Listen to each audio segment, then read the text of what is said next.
기도하겠습니다. 384장 384장입니다.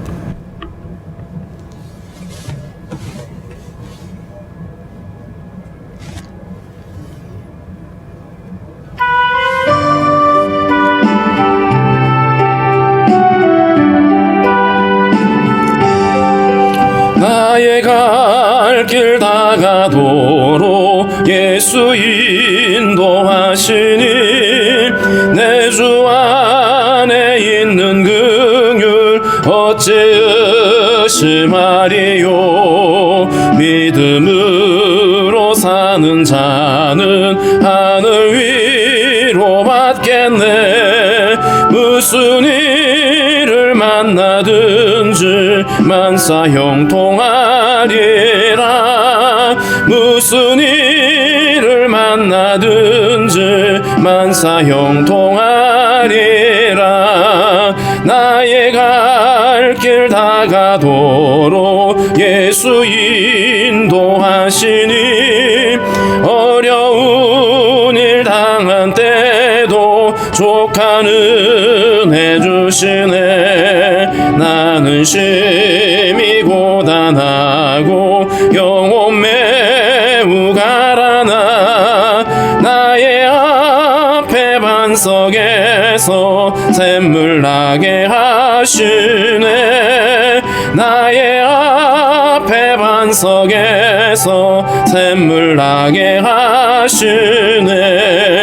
나의 갈 길 다가도록 예수 인도하시니 그의 사랑 어찌 큰지 말로 할 수 없도다. 성령 감화 받은 영혼 하늘 날아갈 때에 영영 부를 나의 찬송 예수 인도하셨네.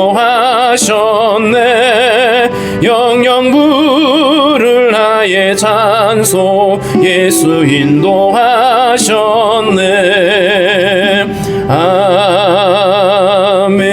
아멘. 기도하겠습니다. 살아계신 하나님 감사합니다. 환난과 죽음 많은 이러한 때에 오늘도 우리에게 새날을 허락해 주시고 하나님 앞에 나와 엎드려 기도할 수 있게 하신 주님 감사합니다. 참으로 우리의 가는 길을 아시고 우리의 걸음을 인도하시는 그 주님의 선하심을 우리가 기억하며 매 순간 주님의 말씀에 귀를 기울이며 주를 쫓아 행할 수 있는 저희들 되게 하여 주옵소서. 하나님, 코로나가 창궐함으로 인하여 하나님의 교회들이 많은 어려움들을 겪고 있습니다. 성도들이 마음껏 예배할 수 없는 이러한 상황에서 하나님 아버지 고통을 당하고 있는 가운데 있사오니 주님의 긍휼하심으로 함께하여 주시고 무엇보다도 이러한 때에 더욱 교회가 끼어있게 도와주시고 더욱 말씀 가운데 설 수 있도록 도우시며 성도들이 한마음으로 예배할 수 있도록 주님의 은혜를 다하여 주옵소서. 오늘도 복된 주일을 허락해 주셨는데 하나님 아버지 이 주일에 성도들이 한마음으로 예배할 수 있게 도우시며 각 가정마다 하나님의 은총이 임할 수 있도록 주여 도와주시기를 원하고 기도합니다. 속히 이 어려운 시국이 아버지 종료될 수 있도록 도와주시고 성도들이 마음 놓고 함께 예배하며 교제할 수 있도록 주의 은총을 허락하여 주옵소서. 하나님, 오늘도 성도들의 간구를 들으시며 우리의 모든 연약함을 고치시며 우리를 새롭게 하여 주시기를 원합니다.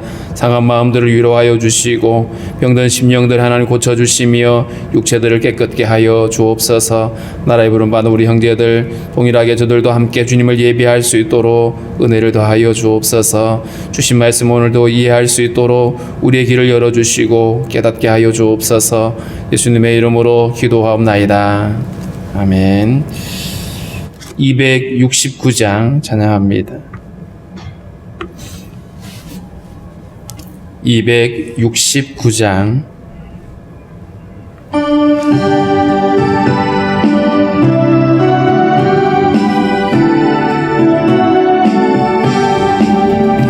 그 참혹한 십자가에 주 달려 흘린 피 샘물같이 늘 흘러서 제 씻어주시네. 값없이 죄를 고하면 있는보다 더히도록 참 성결 얻으리. 나 믿노라 나 믿노라 그 보혈 공로를 흠없어도 피 흘리사 날 구원하셨네. 저유황한 한강도는 죄를 깨달아 죄 없으신 주 예수를 구주로 믿었네. 내 지은 죄 융하나 주 예수 믿으면 용서받은 강도같이 곧 구원받으리. 나 믿노라 나 믿노라 그 보혈 공로를 흠없어도 피 흘리사 날 구원하셨네. 온 백성의 죄 사하신 하나님 어린 양 그 십자가 지심으로 온 인류 구했네. 저 영원한 새 나라에 다 같이 모여서 금거문고 한곡조로 새 노래 부르리. 나 믿노라 나 믿노라 그 보혈 공로를 흠없어도 피 흘리사 날 구원하셨네.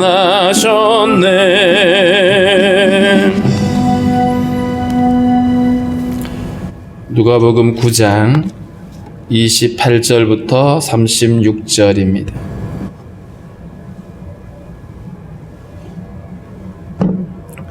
누가복음 9장 28절부터 36절 교독을 하겠습니다. 이 말씀을 하신 후 8일쯤 되어 예수께서 베드로와 요한과 야고보를 데리고 기도하시러 산에 올라가사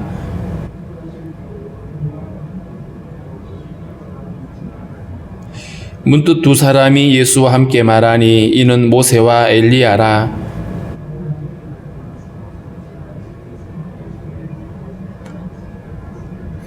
베드로와 및 함께 있는 자들이 깊이 졸다가 온전히 깨어나 예수의 영광과 및 함께 선 두 사람을 보더니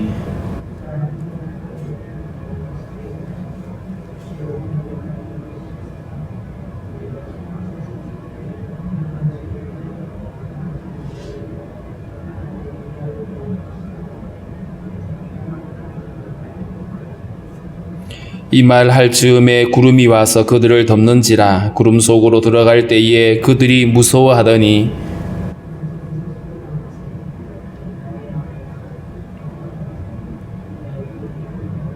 같이 있습니다. 소리가 그침에 오직 예수만 보이더라. 제자들이 잠잠하여 그 본 것을 무엇이든지 그때에는 아무에게도 이르지 아니하니라. 아멘. 예, 오늘 28절에 보면 이 말씀을 하신 후라고 돼 있죠. 예, 결국 본문과 앞에 있었던 사건들을 연결하고 있는데 앞서 주님이 제자들에게 그렇게 질문하셨습니다. 너희는 나를 누구라 하느냐라고 물으셨고 베드로는 주는 그리스도시고 살아계신 하나님의 아들이다라고 고백을 했었습니다. 예수님이 그리스도라고 하는 것을 고백을 했는데 이어서 예수님은 당신께서 결국 장로와 대제사장들 그리고 서기관들에게 버림을 받고 고난을 당하고 그리고 십자가에 죽으실 것을 이야기를 했습니다. 제자들은 이 말씀이 이해가 되지 않았습니다. 베드로는 그것이 그 마음에 용납되지 않아서 그럴 수 없다라고 막아서기도 했죠.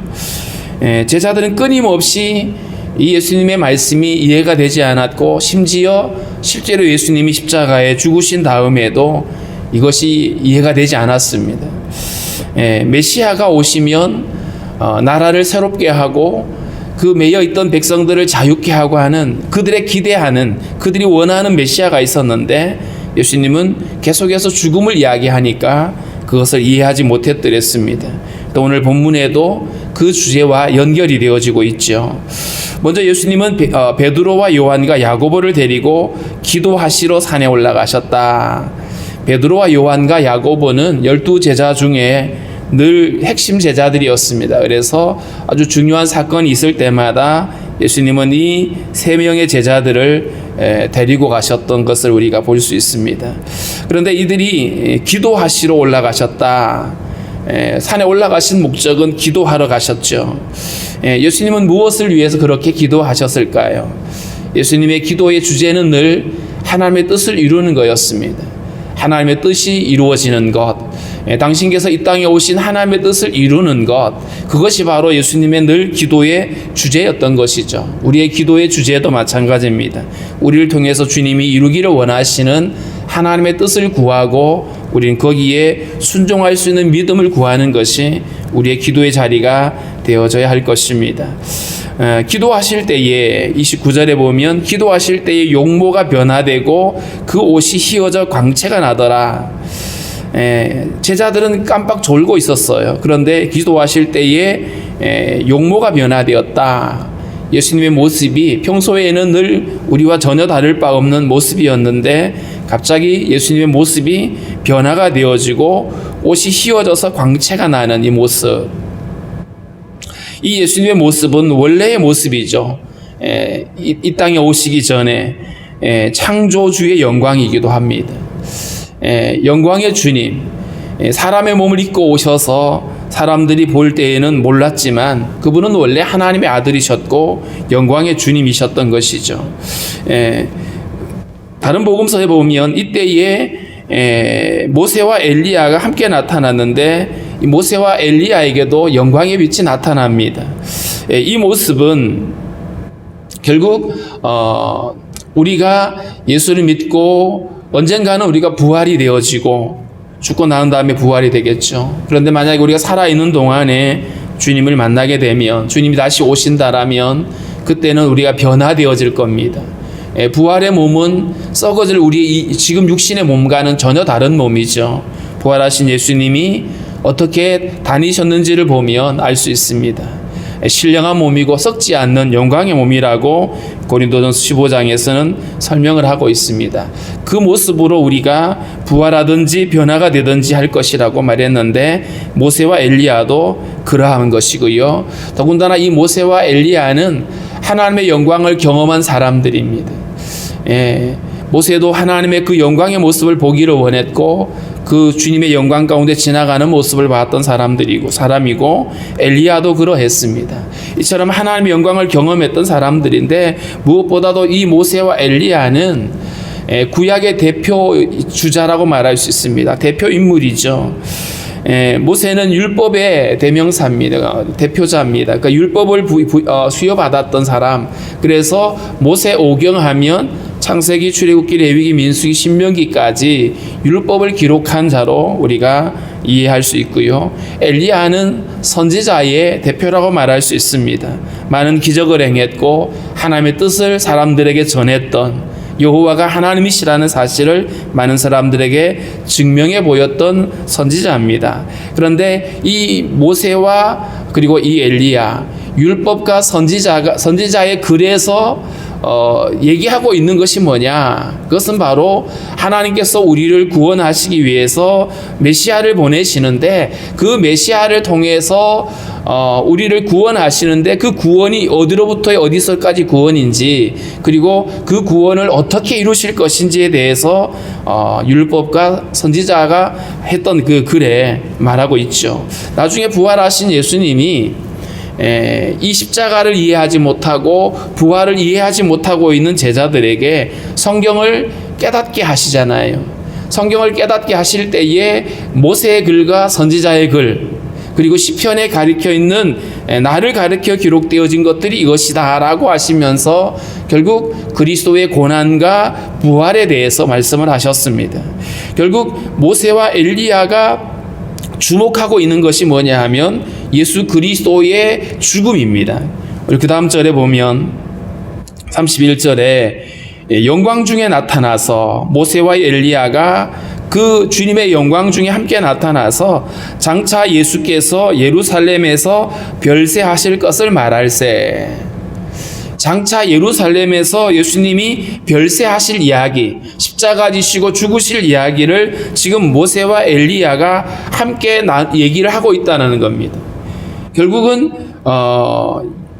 이 모세와 엘리야가 예수께서 메시아인 것을 증명하고 있을 뿐만 아니라 그 메시아와 관련되어 있는 죽음에 대한 얘기를 하고 있는 겁니다. 신명기 18장 15절에 보면 모세는 나와 같은 선지자가 오실 거라고 말했어요. 말라기서 4장에 보면 엘리야가 오실 거라고 말했는데 바로 그분이 예수 그리스도이시고요. 그 다음에 그분이 이 땅에 오셔서 예루살렘에서 별세하실 것이다. 그리스도가 오셨는데 그 그리스도가 죽으실 것에 대한 이야기를 하고 있다는 얘기입니다. 결국 구약의 핵심은 바로 예수 그리스도의 십자가의 죽음이고 그 고난을 통해서 우리를 구원하시는 이야기임을 알 수가 있습니다.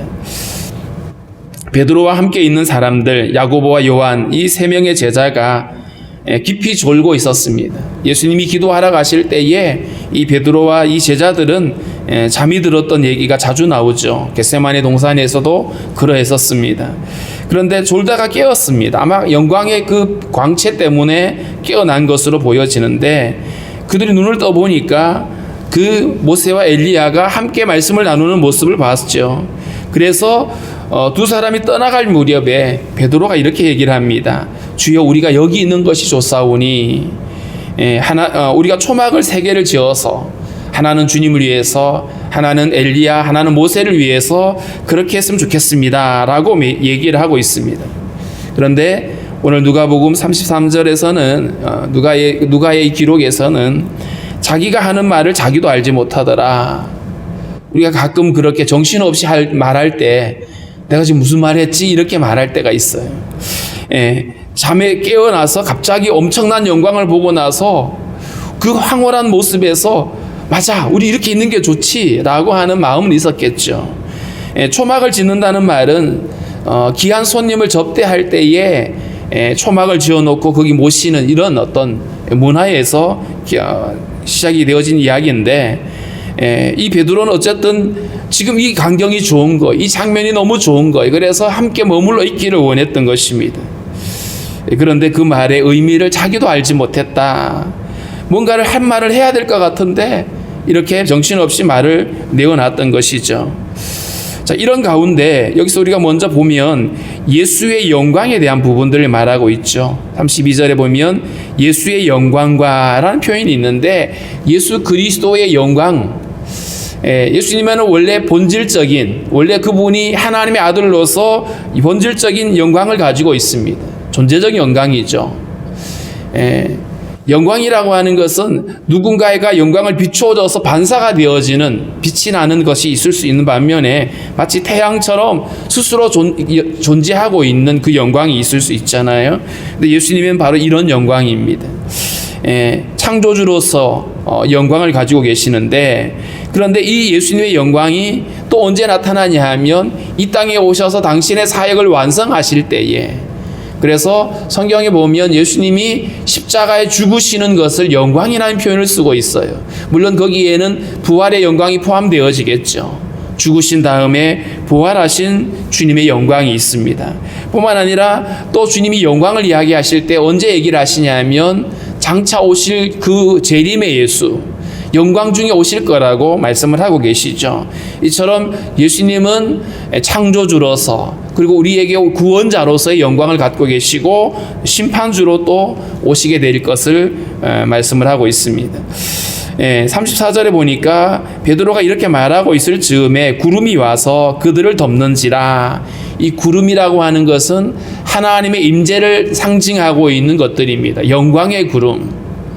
그냥 보통 우리가 눈에 보여지는 구름과는 다른 영광의 구름이 임했을 때 제자들이 두려워했습니다. 왜냐하면 하나님의 임재 앞에 두려워할 수밖에 없거든요. 그런데 구름 속에서 소리가 납니다. 이는 나의 아들 곧 택함을 받은 자니 너희는 그의 말을 들으라. 다른 복음서에 보면 이는 내 기뻐하는 자다라고 표현하기도 하시고요.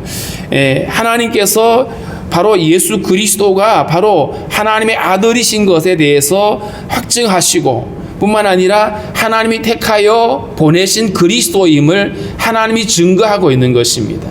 예수님이 그리스도인 것을 성부 하나님이 증거하고 계시고 예수님 당신이 스스로도 증거하시고 또 성령께서도 친히 그 일을 증거하고 계시는 겁니다. 사람들이 예수님을 그리스도라 하자라고 정한 것이 아니고요. 예수님이 그리스도이심을 삼위일체 하나님이 증명하고 계시고 제자들이 증거하고 그 하시는 사역들이 그를 증거하고 있다라고 하는 사실이죠. 하나님의 그 언약과 율법과 그 예언서들이 결국은 예수 그리스도를 주목하고 있는데 그것을 바로 하나님이 인정하고 계시는 겁니다. 너희는 그의 말을 들으라. 그리스도가 되어 오신 예수 그리스도를 따르고 그의 말씀을 들으라고 말하고 있습니다. 언제까지 그래야 될까요? 그것은 바로 주님 다시 오실 때까지 우리는 그의 길에서 십자가의 그 길에서 주님의 말씀을 듣고 주를 따르는 자로 살아가야 할 것입니다. 36절에 보니까 소리가 그침에 구름 속에서 하나님의 그 엄청난 소리가 그쳤습니다. 오직 예수만 보이더라. 모세와 엘리야가 보이지 아니하고 오직 예수만 남아있더라. 결국 구약의 모든 그 핵심에서 오직 남아야 될 것은 예수인 겁니다. 모든 그 가르침에서 모든 설교에서 남아야 되는 것은 그리스도이죠. 우리에게 남아있는 것은 오직 그리스도여야 된다. 다른 부차적인 다른 것들에 주목하고 거기에 우리가 집착할 문제가 아니라 우리에게는 오직 예수 그리스도만이 남아야 된다는 사실은 변함이 없는 진리인 것입니다. 제자들이 잠잠하여 그 본 것을 무엇이든지 그때에는 아무에게도 이르지 아니했다. 마가복음에 보면 예수님이 너희가 본 것을 아무에게도 말하지 말라라고 말씀을 하셨습니다. 왜 그러냐 하면 아직도 제자들은 이 자기들이 경험하고 있는 이것이 무엇을 의미하는지 제대로 깨닫지를 못했어요. 아직도 그 의미를 참된 의미를 알지 못했기 때문에 예수님은 입을 다물라라고 얘기를 하셨고요. 나중에 보면 예수님이 십자가 지시고 부활하신 다음에 제자들은 이때의 사건이 무엇을 의미했는지를 비로소 깨닫게 됩니다. 그래서 베드로는 그 자기가 경험했던 이 얘기를 베드로서에 기록을 하면서 주님의 재림에 대한 이야기를 증거하고 있습니다. 오늘 말씀을 정리해 보면 예수님이 이 땅에 오신 것은 하나님의 아들이신 그분이 이 땅에 오신 이유는 바로 우리를 죄에서 구원하시기 위해서 십자가 지시고 그리고 부활하심으로 인해서 완전한 복음을 이루는 그 목적을 위해서 오셨습니다. 많은 사람들이 그리스도를 기다렸지만 그들이 원하는 그리스도는 자기들의 어떤 기대를 채워주고 자기들의 문제를 해결해주는 그런 그리스도였습니다. 그러나 예수님이 그리스도이신 것을 지금 모세의 글과 선지자의 글이 증거하고 있고 그뿐만 아니라 예수님의 십자가의 죽음에 대한 이야기를 이미 구약 성경이 하고 있다는 사실을 성경이 말해주고 있습니다. 주님은 실로 우리를 위해서 십자가 지기 위하여 이 땅에 오신 하나님의 아들 그리스도이신 것입니다. 그렇다면 우리가 그 예수 그리스도 하나님의 아들이 우리를 구원하기 위해서 이 땅에 오셨고 십자가를 지셨다라면 우리는 일평생 그분을 따르는 삶을 살아가야 되는데 앞서 우리가 보았던 것처럼 주님을 따르는 그 십자가의 길은 자기를 부인하지 않으면 갈 수 없는 길입니다. 내가 철저하게 나는 죽고 주님이 내 안에 사실 때만이 우린 그 길을 걸어갈 수가 있는 것입니다. 우리의 기대나 우리 어떤 생각이나 우리 어떤 주장이 아니라 철저하게 주님의 뜻을 따르는 그런 삶을 살아가기 위해서 우리가 기도하러 나올 때마다 주님이 그러셨던 것처럼 주님이 우리를 세상에 보내신 그 목적, 나를 향한 주님의 계획을 우리가 질문하고 거기에 순종하는 믿음의 삶을 살아갈 수가 있어야 될 것입니다. 오늘 말씀을 통해서 다시 한번 우리가 그렇게 기도하면 좋겠습니다.